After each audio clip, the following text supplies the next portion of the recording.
Bonjour à toutes et à tous et bienvenue dans votre émission 1, 2, 3 Santé, l'émission qui vous veut du bien. Prenons un exemple, vous soulevez un carton plus lourd que prévu sans plier les genoux, vous ressentez brutalement une douleur vive comme une décharge au bas du dos qui irradie le long de la jambe, voire jusqu'aux orteils. Vous souffrez probablement d'un accès de sciatique, c'est-à-dire de la compression des racines du nerf sciatique, situation fréquente, extrêmement douloureuse, récidivante, pouvant rapidement devenir invalidante sur le plan professionnel, mais influant aussi sur la qualité de vie. La sciatique, 1, 2, 3 Santé vous explique. Et on commence avec la question du jour. Comment éviter la sciatique?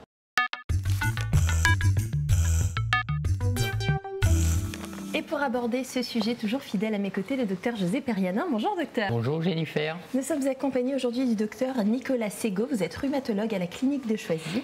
Bonjour Jennifer. Bonjour et bienvenue. Merci beaucoup d'être parmi nous. C'est un plaisir. Alors on va commencer par expliquer un petit peu ce schéma qui se trouve derrière moi pour expliquer aux téléspectateurs ce qu'on entend par sciatique. Pas de souci. Globalement, la lombosciatique, c'est une douleur à point de départ du bas du dos et qui irradie dans la région fessière et la jambe. Ce qu'il faut savoir, c'est que le rachis est composé de 3 étages, cervical, dorsal et lombaire, avec pour principal objectif de protéger les structures nerveuses, la moelle épinière qui va s'arrêter en haut du rachis lombaire et les racines nerveuses qui vont sortir à chaque étage. D'accord. Dans une composante de sciatique, la plupart du temps, la problématique est une cause mécanique. Il peut y avoir, notamment chez le sujet jeune, des hernies discales et chez le sujet plus âgé, après 45 ans, des composantes plus arthrosiques. Quand on prend l'exemple ici d'une hernie discale, au dernier étage du rachis lombaire en L5, S1, il va y avoir une protrusion, c'est-à-dire que le disque va s'exclure et va comprimer la racine nerveuse. C'est cette compression de la racine nerveuse, la contrainte, qui donne un certain nombre de signes, dont la douleur, ce qu'on va aborder. D'accord. Alors, on a bien compris le mécanisme de cette sciatique, elles sont fréquentes, mais quelles peuvent être les causes favorisantes ?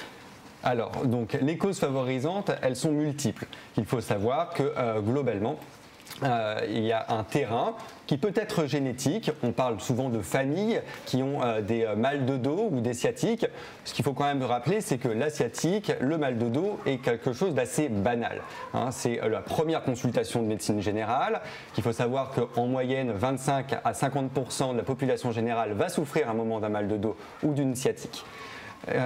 Il y a des facteurs favorisants et notamment le trouble postural, c'est-à-dire de mal se tenir, d'avoir quelquefois une obésité. L'obésité n'est pas problématique, il faut se rappeler dans le dos, la problématique de l'obésité, c'est que c'est la désadaptation physique qui fait qu'on va se cambrer, qui va mettre en contrainte le dos et notamment les disques. Ces disques vont s'user au fur et à mesure du temps et quand il va y avoir un facteur déclenchant, la plupart du temps on retrouve un facteur déclenchant, il va y avoir ce mécanisme douloureux en coup de poignard que va ressentir le patient, c'est la hernie discale. D'accord. Alors, quelle est l'évolution de cette hernie discale ? Donc, l'évolution est en général bonne. Ce qu'il faut se rappeler, c'est que la hernie discale, déjà, n'est pas forcément symptomatique. Quand on fait des séries d'études d'imagerie sur des patients qui n'ont pas mal au dos, on retrouve des hernies discales dans 20 à 30% des patients. C'est-à-dire que 20 à 30% des patients qui n'ont pas mal au dos, qui n'ont pas eu des épisodes de sciatique ou de lombalgie, ont des hernies discales. L'hernie discale n'est pas forcément symptomatique. Il y a en fait un certain nombre de mécanismes, peut-être inflammatoires, qui expliquent également la symptomatologie douloureuse. Mais alors l'évolution de cette sciatique, par contre ? Quand on a le phénomène douloureux, la sciatique, la compression de la racine nerveuse sur la hernie discale, avec la douleur du dos qui irradie dans la jambe, il faut aller voir le médecin. Il faut aller voir le médecin car il y a un certain nombre de facteurs de gravité qu'il va falloir rechercher, qu'on abordera après, et ça c'est indispensable. Le traitement doit être médical. Le traitement est médical et il repose sur la clinique. C'est pour ça que d'ailleurs que votre médecin généraliste ne va pas vous proposer de faire des imageries à titre systématique si vous ne répondez pas à un certain nombre de critères de gravité, ce qu'on appelle des red flags, des drapeaux rouges, qui nécessitent de faire une imagerie en première intention. Le traitement, lui, est simple. Il repose sur le traitement de la douleur. Donc, alors, quelle est la place des traitements manuels dans cet accès de sciatique ? Donc, le traitement manuel, il vient en complément du traitement médical.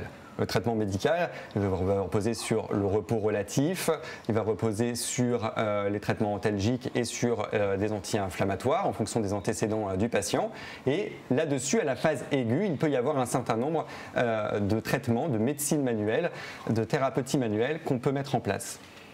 Il y a plusieurs intervenants possibles et d'ailleurs vous les connaissez tous. On peut très bien aller voir le kinésithérapeute, souvent orienté par un médecin puisqu'il y a une prescription. On peut également aller voir l'ostéopathe et le chiropracteur.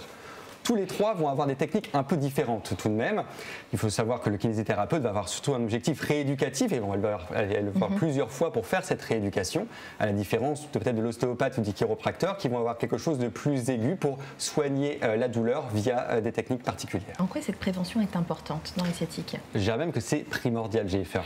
Globalement, le travail préventif, il intervient à deux niveaux. Ce qu'on appelle la prévention primaire, c'est-à-dire avant qu'il y ait un premier épisode, et la prévention secondaire, le patient a déjà fait sa sciatique, il a déjà ça dans son histoire et qu'est-ce qu'il peut faire pour éviter la récidive, qui est primordiale dans la prise en charge.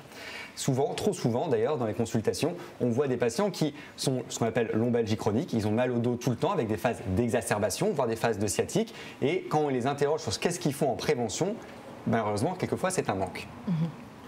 Dans le travail préventif, il y a deux composantes sur lesquelles il faut agir. Il y a la composante de l'assouplissement du rachis lombaire, des muscles et des ligaments. Et il y a une composante de renforcement musculaire, notamment de la sangle abdominopelvienne et des muscles érecteurs du rachis. La colonne vertébrale au niveau lombaire est mobile pour permettre les rotations. Et il n'y a que la sangle abdominopelvienne et les muscles érecteurs du rachis qui permettent de bien se maintenir et d'éviter la récidive. Pour cela, il est donc nécessaire de faire des exercices. C'est la base. Santé, bouger. Sur les exercices d'assouplissement, c'est comme pour se brosser les dents. C'est ce que j'explique à mes patients. On se brosse les dents 2 fois par jour, matin et soir. C'est ce que nous a appris notre maman. C'est pareil pour les exercices d'assouplissement. Ça doit être matin et soir, 5 à 10 minutes d'exercice d'assouplissement. On peut s'aider de ce qu'on a appris chez le kinésithérapeute et on peut également s'aider d'applications qui sont disponibles, notamment par exemple l'application Active Do qui est faite par l'assurance maladie et qui représente un certain nombre d'exercices avec des vidéos, qui est une application qui est très bien faite. Super. Tout à fait. Sur l'exercice physique, il est nécessaire d'avoir un travail. Ça passe par, selon les recommandations de l'OMS, une activité de marche qui doit être de 30 minutes par jour, au moins 5 jours par semaine, sur une vitesse environ de 2 à 4 km/h, autrement dit une marche normale, plus une activité hebdomadaire qu'on peut qualifier de sportive avec une intensité qui est plus élevée. On peut faire n'importe quel sport que l'on souhaite. Tout dépend déjà si on a bien fait une rééducation avant auprès de son kinésithérapeute, notamment quand on a des adaptations physiques. Il faut y aller de façon progressive, de façon intelligente, mais ce travail sportif doit être fait. On peut très bien faire de la marche nordique, du longe-côte, du tai chi, du yoga, de la gym douce. Bref, la seule chose, c'est de faire quelque chose que l'on aime avec quelqu'un pour maintenir ce qu'on appelle l'observance. Il ne faut pas faire l'activité sportive une fois, il faut le faire une fois par semaine tout au long de sa vie. Et donc ça nécessite quand même d'avoir un petit entretien et une motivation. Une rigueur. Donc on retient donc, il ne faut pas s'immobiliser, mais il faut bouger. Exactement. Voilà. Mais parfois la situation est plus grave. Non seulement il y a cette douleur au niveau des jambes, mais on est même paralysé des membres inférieurs. Que faut-il faire dans ces cas-là? Alors José, vous avez bien raison d'insister, c'est ce qu'on appelle les signes de gravité. C'est ce qu'on disait au début de l'émission. La sciatique, en général, ça se passe bien. Mais il peut y avoir de temps en temps des complications neurologiques. Il y a deux types de complications neurologiques qu'il faut retenir et sur lesquelles il faut insister aujourd'hui. La première, c'est ce qu'on appelle le déficit moteur. On se sent paralysé. Et dans le cadre de la sciatique, le patient, ce qu'il doit savoir faire à la maison et savoir reconnaître, d'où l'information du patient, c'est savoir s'il peut se mettre sur la pointe des pieds ou s'il peut battre la mesure. S'il est dans l'incapacité de faire ça, il doit consulter en urgence. Le deuxième point, c'est ce qu'on appelle les troubles génito-sphinctériens. C'est-à-dire qu'il va y avoir une compression de l'hernie discale sur d'autres racines nerveuses qui commandent les sphincters. On n'est plus capable de retenir ses urines, voire ses selles. C'est pareil, il s'agit d'une urgence thérapeutique, comme le déficit moteur.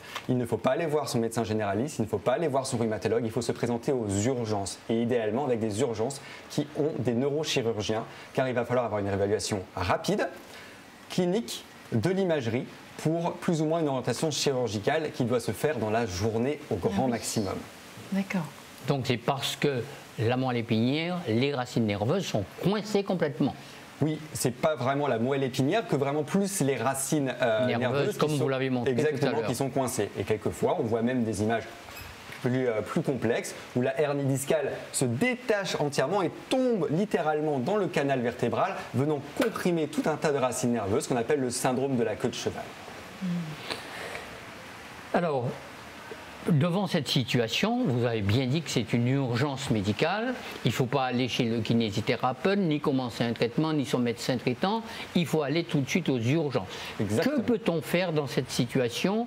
Là, ce n'est plus un traitement classique comme on fait habituellement. On n'est plus sur un traitement médical qui peut comprendre les anti-inflammatoires, les antalgiques, voire des antalgiques majeurs comme la morphine. On n'est plus non plus sur un moment où on doit proposer une infiltration ou un travail de rééducation auprès d'un kiné ou d'un ostéopathe. Quand on a ce déficit moteur ou ces troubles génito-sphinctériens, c'est une urgence d'évaluation clinique morphologique pour que le chirurgien puisse agir. Le chirurgien va agir en décomprimant la racine nerveuse. Pour cela, il va donc devoir opérer. Il va couper la partie arrière de la vertèbre, ce qu'on appelle une laminectomie. Et en fonction du geste, en fonction du moment, il va également proposer de retirer cette hernie, ce qu'on appelle l'herniectomie. Ça, ce sont les deux actes chirurgicaux que proposera donc le neurochirurgien. D'accord. Et l'infiltration? L'infiltration, les gestes infiltratifs, ils interviennent avant. L'infiltration, c'est un échec d'un traitement médical, voire rééducatif. On a sa composante de lombalgie et de sciatique. On a commencé à prendre des traitements de la douleur. On a pris des anti-inflammatoires selon les antécédents et sur prescription médicale. On a commencé éventuellement les séances de kinésithérapie avec un travail sur la douleur. Malheureusement, la douleur ne passe pas et c'est là où il peut y avoir une indication à des gestes infiltratifs. L'infiltration, ce sont des corticoïdes, des anti-inflammatoires qui vont avoir un effet sur la composante de la douleur. L'anti-inflammatoire, les infiltrations ne vont jamais retirer la hernie. La hernie a une évolution naturellement favorable en général, en dehors des cas de gravité évoqués tout à l'heure par José. D'accord. Alors je vous propose justement qu'on regarde un reportage sur l'infiltration percutanée et on en parle après. Il est possible de procéder à des infiltrations sous contrôle scanner au niveau de la hernie discale responsable de la douleur. Écoutons le docteur Glaude, chef de service en radiologie. Donc là, nous recevons un patient de 38 ans qui se présente parce qu'il a une douleur sciatique du côté gauche. Donc le patient est installé pour bénéficier de ce qu'on appelle une infiltration, c'est-à-dire tout simplement une injection d'anti-inflammatoires à proximité de l'endroit où le nerf est coincé. Ce sont à peu près les mêmes types d'anti-inflammatoires que ceux que l'on prend par la bouche. Et c'est ce qu'est une infiltration, c'est tout simplement l'injection dans une seringue des anti-inflammatoires. Si on regarde l'image, cette image-ci, on a donc une représentation de profil de sa colonne lombaire avec ici donc le sacrum, ici c'est l'arrière du patient, ici c'est l'avant, et ici c'est sa colonne lombaire. On voit la 5e vertèbre lombaire, appelée L5, L4 et L3. Et ici passent dans ce canal les nerfs à destinée des jambes. Les espaces entre les vertèbres correspondent à ce qu'on appelle les fameux disques intervertébraux que l'on voit ici. Voici un disque normal qui va d'ici à ici. Et voici le disque qui est pathologique que l'on voit ici qui bombe ici, si on serre la fenêtre, qui est un petit peu blanc là, qui fait cette petite boule derrière, et cette boule va appuyer sur le nerf de la jambe gauche qui va ensuite sortir ici. Ce petit rond gris, c'est le nerf de la jambe gauche qui est irrité un peu plus haut par ce débord discal qui vient appuyer dessus. On va se servir du scanner qui est l'examen d'imagerie le plus précis qui montre au millimètre près toutes les structures. On voit la peau ici du patient et sur cette image, on va pouvoir donc préparer le trajet de notre aiguille en partant de la peau du patient qui est en arrière et en descendant ici jusqu'à l'endroit du conflit. Nous avons donc préparé notre table d'examen, encore une fois avec du matériel stérile à usage unique.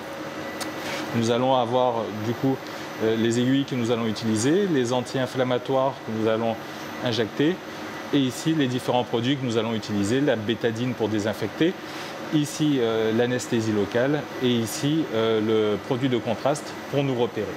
La désinfection déjà réalisée par les manipulatrices, on continue en désinfectant, ce qui est notre priorité.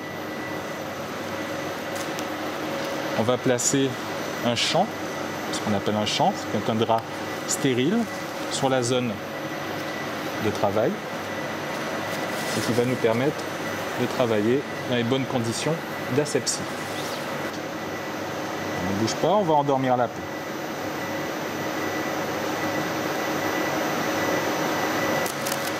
Donc on a mis la première aiguille et on va contrôler sa position facilement, sans douleur pour le patient, au scanner.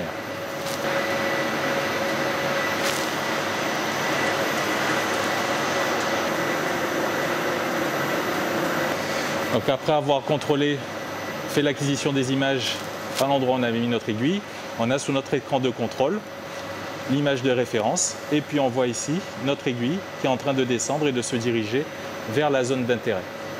Donc à chaque instant, nous savons au millimètre près où nous nous trouvons et ce que nous faisons. On a pu se positionner à l'endroit souhaité et on en est certain parce qu'on a pu injecter un petit peu de produit de contraste, de l'iode qui apparaît en blanc sur l'image. Si on montre l'image d'avant, l'aiguille est ici, son extrémité est là, on n'est pas loin de notre zone d'intérêt, on avance un petit peu et puis on contrôle en injectant cette iode ici qui se retrouve dans un espace qu'on appelle l'espace épidural qui est la cible de notre infiltration. Et là on va pouvoir terminer l'infiltration en injectant l'anti-inflammatoire directement dans cette zone rachidienne, au contact du conflit entre la hernie et le nerf de la jambe gauche pour un maximum d'efficacité et un minimum d'agressivité sur le corps du patient. Conseil aux patients sur cette procédure, comme vous l'avez vu, s'est déroulée sans douleur grâce aux anesthésies locales. Et son nombre de 3, il y a 3 dates à retenir, 2 jours, 1 semaine, 1 mois. 2 jours où on demande aux patients de rester un peu au repos et de garder le pansement au sec. Donc ce n'est pas le moment d'aller se remettre à refaire du sport, ni d'aller mouiller le pansement par un bain de mer. 1 semaine à être à l'écoute de son corps pour s'assurer que tout se passe bien et qu'il n'y a pas de complications au niveau du point de ponction, ce qui arrive de manière rarissime. Et ensuite 1 mois avant de savoir si l'infiltration est efficace ou pas, parce que l'infiltration n'agit pas du jour au lendemain. Il faut globalement 3, 4, 5 jours pour que ça commence à être efficace. Et on considère qu'au bout d'1 mois, le plein effet de l'anti-inflammatoire doit être ressenti par le patient. Donc 2 jours le pansement au sec, 1 semaine à surveiller et être à l'écoute de son corps, et 1 mois avant de juger de l'efficacité du geste, qui en général, globalement, on a une efficacité autour de 80%, c'est-à-dire 8 patients sur 10 qui sont soulagés.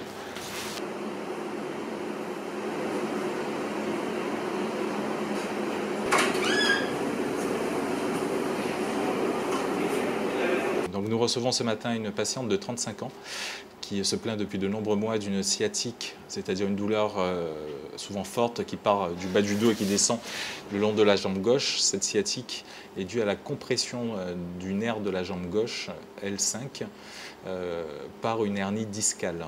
La hernie discale, c'est la sortie du disque entre les vertèbres et qui part vers l'arrière, là où se trouvent les nerfs, et qui les comprime, provoquant la douleur, provoquant les fourmis, provoquant la sensation d'engourdissement ou de jambes cartonnées, qui sont des signes qui évoquent une origine nerveuse. Sur l'IRM, on a pu voir la hernie discale. Donc avec l'échec des 2 premières étapes, étape 1, médicament, et étape 2, l'infiltration sous contrôle scanner, c'est-à-dire l'injection d'anti-inflammatoires qui n'ont pas réussi à soulager durablement la patiente, même si elle a eu des soulagements pendant quelques semaines pour chacune des étapes. Il est du coup licite de passer à la herniectomie, qui est l'exérèse percutanée sous contrôle scanner de cette hernie discale. Ça veut dire quoi? Ça veut dire qu'on va essayer d'enlever un petit bout de cette hernie qui appuie sur le nerf afin de diminuer le volume de cette hernie et diminuer du coup la pression exercée sur le nerf. Donc la patiente est actuellement installée sur la table du scanner. Les manipulatrices ont fait une acquisition qui nous permet là de programmer notre geste et de prévoir la balistique, c'est-à-dire la trajectoire que nous allons utiliser. C'est pour ça que c'est très important d'utiliser le scanner. Donc ici, on est sur une coupe de profil qui nous permet de voir le patient avec le haut ici, le bas, l'arrière, l'avant, le sacrum au niveau des fesses et ici les vertèbres lombaires. L'image est très zoomée parce que c'est ce qu'on va regarder de très petite taille, c'est la vertèbre L5 ici et la vertèbre S1. On part ici du fourreau dural où se trouvent les nerfs et on se dirige progressivement vers la sortie du nerf. Donc le but, ça va être de mettre l'extrémité de notre sonde dans cette petite zone-là pour aspirer un petit peu de la hernie et diminuer le volume de certaines hernies et diminuer la pression qu'elle exerce sur le nerf qui est devant. Donc là, on procède à la désinfection de la peau, la bétadine. Du coup, le scanner nous permet de voir le trajet de l'aiguille qu'on voit, c'est ce trait blanc et qui se dirige exactement vers la zone qu'on a vue avant l'intervention. Donc à partir de maintenant, il suffit d'aller tout droit et de pousser tout en contrôlant. C'est l'intérêt du scanner, ça permet d'avoir une balistique, une trajectoire précise et d'ajuster à chaque fois le positionnement et le tir que l'on souhaite. Donc là, on a appuyé sur un bouton qui actionne le mouvement de la vis sans fin. Et à l'extrémité de la canule, il y a une ouverture qui permet à cette vis sans fin de gratter la hernie et par le canal d'aspirer. On peut voir en cours de procédure, au fur et à mesure, comme on l'avait vu au départ, mais là un peu plus, la remontée vers le réservoir du matériel hernière et un petit peu de sang forcément, parce que c'est très innervé et vascularisé autour d'une vertèbre et d'un disque, donc c'est normal de ramener un petit peu de sang, ce n'est rien d'anormal, tout va bien. Et surtout, comme le patient est sous anesthésie locale et avec des perfusions d'antalgie, la patiente est tout à fait consciente et pourrait nous faire part d'un ressenti désagréable en temps réel. Ici, le matériel discal qui est enroulé autour de la vis sans fin. Donc, les études ont montré qu'il n'y avait pas de nécessité d'enlever un énorme volume de la hernie pour obtenir une décompression. Il reste 1 minute et on a tout fini. La petite incision à la peau pour la herniectomie. Donc c'est de très petite taille, il n'y a pas besoin de point de suture.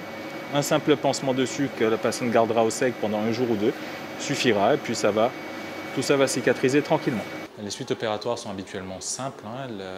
La patiente, après ce geste pour lequel elle a ressenti très peu de douleur, va être repositionnée sur son lit et amenée dans son service d'hospitalisation, que est le service de nos confrères de neurochirurgie.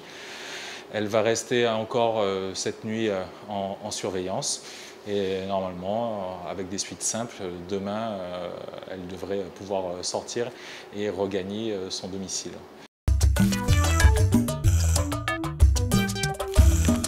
Alors dans ce reportage, on a vu plusieurs pratiques, l'infiltration percutanée, l'exérèse percutanée du disque et l'intervention neurochirurgicale. Quels vont être les résultats de ces techniques avancées? L'objectif est surtout sur la douleur, notamment sur les premières techniques que nous avons vues avec le radiologue le Dr Glaude, sur les infiltrations ou sur la herniectomie. On est dans le cas du patient où il présente des douleurs qui sont résiduelles, qui persistent malgré le traitement antalgique, malgré les ANS, malgré les traitements antalgiques usuels, malgré une kinésithérapie adaptée. À ce moment-là, donc, on peut s'orienter sur les infiltrations de produits corticoïdes, dont le but est encore une fois de diminuer la composante douloureuse, de permettre une meilleure fonction et une reprise des activités socio-professionnelles du patient. La deuxième étape, c'était la herniectomie, c'est-à-dire que malgré les infiltrations, on ne s'en sort pas. Dans ce cas-là, on peut proposer ce qu'on appelle la herniectomie percutanée, c'est-à-dire on vient retirer la hernie directement pour limiter cette contrainte mécanique. C'est différent de la troisième étape, c'est la partie chirurgicale qui peut intervenir sur 2 situations, encore une fois, sur la partie d'urgence ou sur l'échec d'une prise en charge médicale, rééducative et infiltrative bien menée. Il n'y a qu'un seul objectif, l'amélioration sur la composante douloureuse et sur la fonction. On obtient des très bons résultats dans 90 à 100% des cas avec les techniques médicales, jusqu'à la technique infiltrative, jusqu'à la technique chirurgicale. Alors on confirme que ces images ont bien été tournées ici. Elles sont pratiquées couramment. Oui, tout à fait. Tout à fait. Il y a un bon tissu médical, que ce soit du médecin généraliste, au rhumatologue, au radiologue, au chirurgien. Il y a une bonne coordination qui est faite entre les différents partenaires médicaux. Et le tout est de situer le patient sur quel est son degré d'évolution. Est-ce qu'on est plus sur un traitement médical rééducatif, plus sur un temps infiltratif ou sur un temps chirurgical? Alors la pluie s'est invitée entre-temps, mais on parle bien fort, on ne devrait pas avoir de soucis. Alors, on a bien vu que le premier accès, la prise en charge, lors de complications dans les cas graves, comment on peut faire, mais le but ultime, c'est faire de la prévention, éviter ces accès de sciatique. Tout à fait. Encore une fois, on en revient sur la prévention qui est le traitement de fond d'un épisode de sciatique ou de lombalgie. Là, il va y avoir une résolution de l'épisode aigu, de la phase d'exacerbation, avec un traitement médical, infiltratif, rééducatif, voire chirurgical. Et à partir de là, il va falloir réenchaîner sur le travail de fond, ce qui est en général le plus difficile pour le patient, parce que comme il va mieux, il n'est plus malade. Or, ce n'est pas vrai. Quelqu'un qui a fait un épisode de lombalgie ou qui a fait un épisode de sciatique a beaucoup plus de risques de refaire un nouvel épisode que quelqu'un qui n'en a pas fait. Et c'est pour ça que son disque est globalement abîmé. Il va refaire un épisode qui va survenir dans 1 mois, 2 mois, 1 an, 10 ans, mais il va refaire un épisode. La prévention est donc importante. Elle passe par un travail d'assouplissement du rachis avec des exercices qui sont à faire matin et soir, sur un travail de renforcement musculaire avec une activité sportive à la fin des séances de rééducation faites par le kinésithérapeute. Et ça, c'est un travail qui doit être personnel, fait par le patient. Sur l'activité sportive, on a déjà touché un mot. On peut également se poser la question de la bonne activité. Elle doit être faite au bon moment, de façon progressive. On ne peut pas recommencer du jour au lendemain à courir 20 km sur de course à pied. Ça va être l'échec, on va se faire mal, on va du coup rester chez soi et on ne va plus réengager l'activité sportive. Elle doit être progressive et intelligente. Il faut avoir un bon équipement. Le chaussage est important. Dans la sciatique ou dans la lombalgie, il faut regarder les pieds, parce que les troubles podologiques peuvent également favoriser un trouble postural et donc être à l'origine de nouveau d'un épisode. L'équipement est donc important. Cette notion d'équipement, on le retrouve également au travail.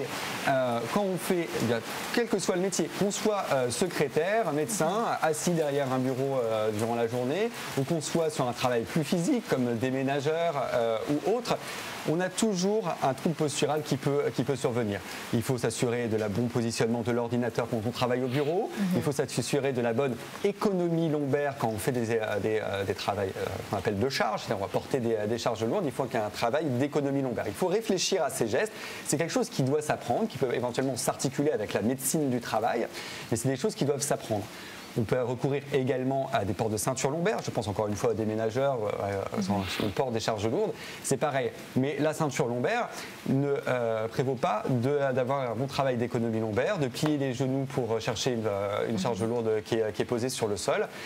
Tout ça, c'est important et ça doit être discuté avec votre médecin, votre kinésithérapeute, votre médecin du travail. Donc bouger. Bouger. Et un petit mot sur les femmes enceintes qui aussi ont tendance à se plaindre de ces douleurs-là? Tout à fait. Alors les femmes enceintes, c'est un vaste sujet parce qu'il y a un certain nombre de douleurs, des douleurs qui sont quelquefois pelviennes par la gestation qui est en cours. Et il peut y avoir, du fait d'un trouble postural, une tendance à l'hyperlordose lombaire qui vient pincer le disque et avec des vrais épisodes de sciatique, comme on a vu sur le schéma d'avant, avec une hernie discale qui vient comprimer la racine nerveuse. La prise en charge est plus difficile durant la grossesse parce que on a un certain nombre de médicaments qu'on ne peut pas donner. Les manipulations sont à faire avec précaution et on peut recourir à certains médicaments comme le paracétamol. On peut recourir aux ports de ceinture lombaire qui sont adaptés à la femme enceinte. L'exercice doit rester quelque chose qui doit perdurer durant toute la phase de la grossesse. Et donc encore un mot forcément sur cette prévention pour éviter que tout cela n'arrive. Merci beaucoup docteur de votre éclairage précis et très clair. Merci docteur Perianin. Merci Jennifer. Comme d'habitude, fidèle à mes côtés. Merci à vous chers téléspectateurs de nous avoir suivis. On se retrouve très bientôt pour un nouveau sujet. D'ici là, prenez soin de vous et on se quitte avec la synthèse en créole. Bien bonjour tout le monde. Tout le monde, j'attends au moins parler en fois de ce qu'on a crié sciatique. C'est un douleur brutale, ou qu'à sentir en bas de haut, qui arrive parfois là où lever en charge qui est trop lourd. Et qui prend toute jambe. Mais il ne faut pas confondre ni avant lombalgie ou bien en mal d'eau, qui arrive là où mal chambre du bout ou bien sous pas faire sport. Docteur Nicolas Sego, qui est rhumatologue, dit nous que c'est un butin qui est fréquent à cause des positions à vertébrales. L5S1, qui l'aide à bouger et coincer les reins. Il y a des butins qui ont favorisé ça. Qu'on l'ait pas cassé bien travaillé ou capoter bitin qui lourd en grossesse ou bien tout simplement l'obésité. Ni plusieurs bitins aussi qui peut battre en faveur. On prend anti-inflammatoire, mais meilleure solution là, c'est ça qui a créé la manipulation ou bien la mobilisation. Mais pour éviter cette sciatique là, faut recommencer un sport qui est adapté. Renforcer muscles à doigts. Après, ça peut arriver que la situation là vienne plus grave. Nerf là peut coincer jusqu'à rendre jambes paralysées. Pour ça, il faut faire une intervention hypercutanée ou bien neurochirurgicale. Merci pour écouter les autres.